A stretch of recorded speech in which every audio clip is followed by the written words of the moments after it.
Hello, my name is Hermes and welcome to my guide on tips on how to go birdwatching. I'm going to share with you a few of the little tips that you need to understand when you're first going birdwatching.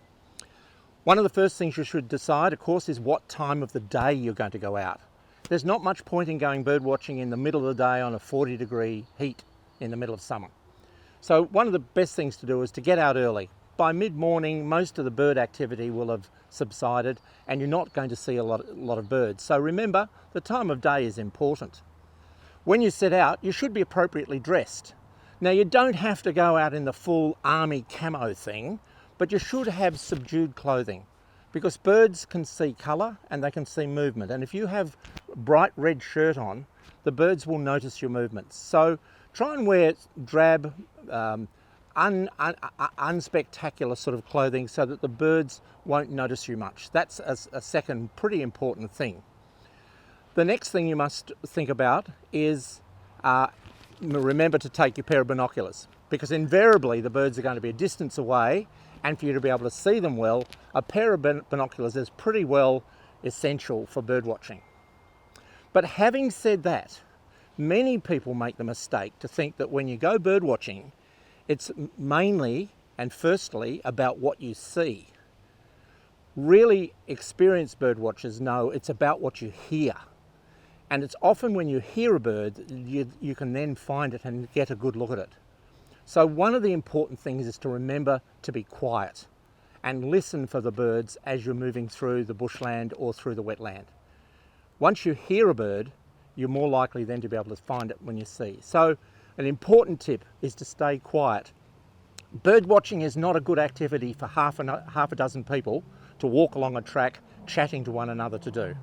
It's an activity that's much better done quietly as you move through the bush listening for birds. One of the good tips too sometimes is to just sit quietly. Find a log or a seat somewhere and just sit for 10-15 minutes and listen to what you might be able to hear. Having said that, when you're walking along a trail, sometimes you'll come across a small group of birds together. And this is what we call in the trade mixed species flocking. Frequently you'll find at certain times of the year groups of birds moving together through the bush. If you happen to be in one of those spots, you may have 6 or 8 or even 10 different species moving around you at the same time. Maximise your opportunity to see birds under those circumstances, because 200 metres further down the trail you may find that there is very little to see. So stick with those mixed flocks if you happen to come across them. If you are sitting quietly, another little technique is to try, and you think that there's some small birds nearby, making a squeaking sound to get them to come up close to you is sometimes a useful way of getting them to come out in the open.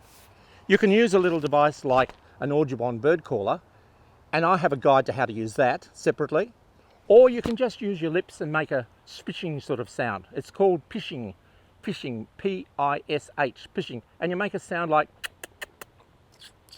some sort of sound like that.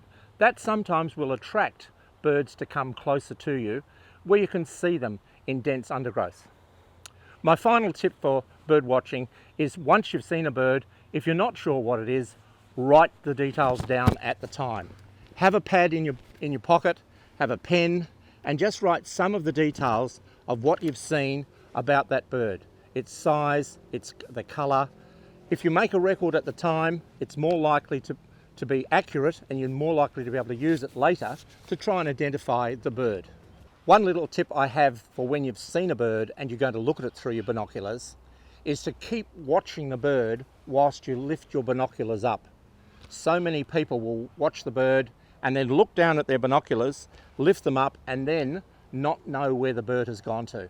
So a little tip, watch the bird and lift the binoculars up while you're watching the bird. That way it won't escape your view when you're trying to find it in your binoculars. These are some of my tips for how to go bird watching successfully. And if you have enjoyed this guide, please have a look at my other guides on my website or on my YouTube site. Happy bird watching.